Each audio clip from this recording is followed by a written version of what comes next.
Semulanya masjid ini kosong kan. Jadi yang dibangun dulu pada tahun 1881 adalah pasar Kenegiri Tiris. Jadi pasarnya di Kampar ini tetap tepi Sungai Kampar kan. Jalan raya belum elok, mobil pun jarang itu kan. Jadi angkutannya adalah perahu sampan-sampan besar itu kan.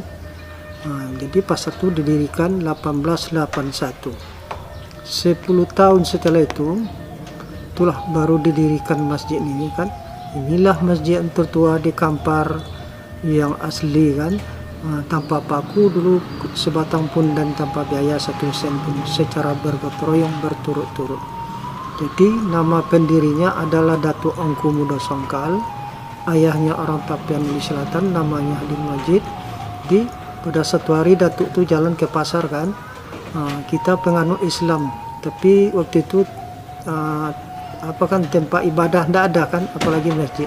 Jadi Datuk tuh kuat agama kan, maka dibawalah berunding bermusyawarah tokoh masyarakat, alim ulama jadi pandai membikin masjid. Jadi setelah dapat kesepakatannya, Datuk tuh menengok masjid adalah masjid Demak kan. Itulah nengoknya.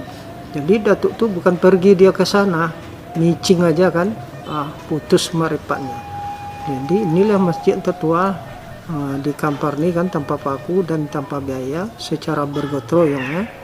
Jadi tiap kampung itu dulu mencari kayu ke hutan masing-masing kan. Tiangnya sebanyak 40 biji. Kenapa 40 biji kan? Maksimal Jumat kan harus 40 pula kan. Jadi masjid ini didirikan hari Jumat. Waktu itu belum ada orang sholat di masjid, tak ada kan, di rumah masing-masing aja. Jadi waktu mendirikan ini kita kan masih dijajah Belanda. Ada nyonya dengan tuan di sini kan, ingin menyaksikan macam mana orang ini mendirikan. Jadi waktu itu setelah lengkap perkayuannya kan, maka gotong royonglah masyarakat Kenegiri Tiris ini pada hari Jumat mendirikan. Sedangkan untuk penghelonya, untuk penariknya adalah tali rotan dulu ya kan, yang seadanya kan. Jadi waktu itu setelah ditarik, dihelo sampai 2-3 kali tidak mau naik kan, keras. Jadi orang dulu kan kuat perasaannya. Maka dipanggillah nyonya dengan tuan itu. Tuan, nyonya, ini kalau dipaksa didirikan nanti kita beresiko tinggi, bisa korban jiwa. Lebih elok kita tuan menghindar dari sini supaya kita selamat, masjid ini bisa tegak berdiri kan. Akhirnya tuan dan nyonya itu mengangguk-ngangguk kan, iyalah, dibawalah tuan dan nyonya itu ke dalam pasar kan. Setelah terlindung, dihelo, alhamdulillah berdirilah masjid. Jadi motifnya waktu itu tidak mau dicampur aduk orang kafir dengan orang Islam. Ya, masalah batu, masjid ini mau didirikan lagi, ya gotong royong masyarakat tuh ke Sungai Kampar cari batu yang besar-besar untuk bentalan tiang tuh kan. Bahasa sini kan sondi namanya kan, supaya tiang tuh jangan masuk ke bumi atau laku cepat kan. Sebanyak 40 biji. Jadi waktu itu setelah sampai batu di sini, dipasang yang lain-lain, ada masalah kan, aman-aman aja.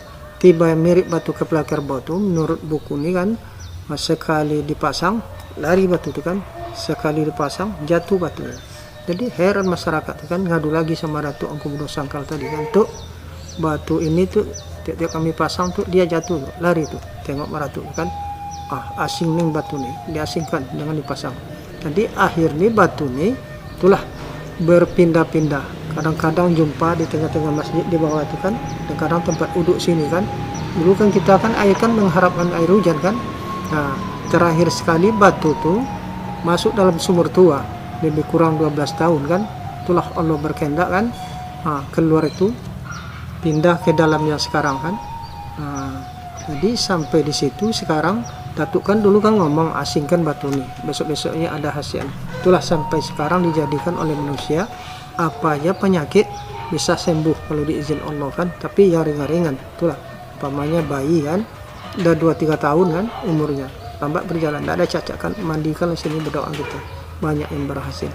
Dan yang lain-lain, umpamanya kita panas dalam kan, ambil air itu kan, setengah gelas diminum mau tidur atau bangun tidur kan, berselawat berdoa juga kan.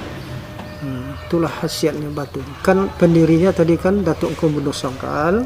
Sudah itu arsiteknya adalah Burhanuddin. Itu ada lagi nama-nama yang lain kan, 4 kepala tukang.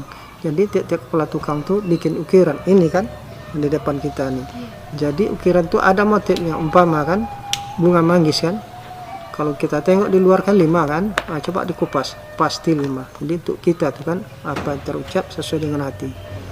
Yang kedua ada pula apa kan, bunga matahari kan. Itulah matahari kan, kalau tak ada matahari kan malam terus kan.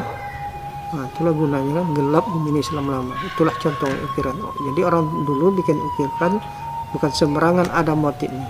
Gini apa kan keunikannya kan, secara bergotong royong kan masyarakat tuh cari kayu ke hutan kan.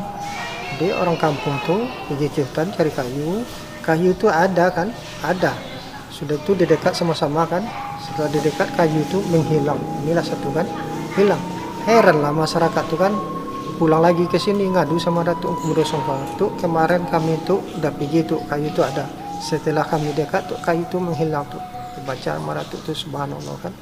Jadi cara mendapatnya, pergilah Datuk tuh sama masyarakat esok-esoknya kan, sampai lepas kayu tuh, diambilnya pemuda satu, disuruh azan kan. Sudah itu bermunajat Datuk tuh, timbullah kayu nih. Itulah baru bisa ditebang. Jadi ini desa apa nih, Tanjung Belik kan. Ini. Itulah kisahnya kan. Kayu itu kan hilang, bukan semua yang hilang kan, 1, 2. Jadi yang ada apa tuh keunikan tuh kan hilang kan. Inilah tandanya kan. Kalau orang datang sini, Pak mana tiang yang hilang, bukan tiang kayu di hutan kemarin.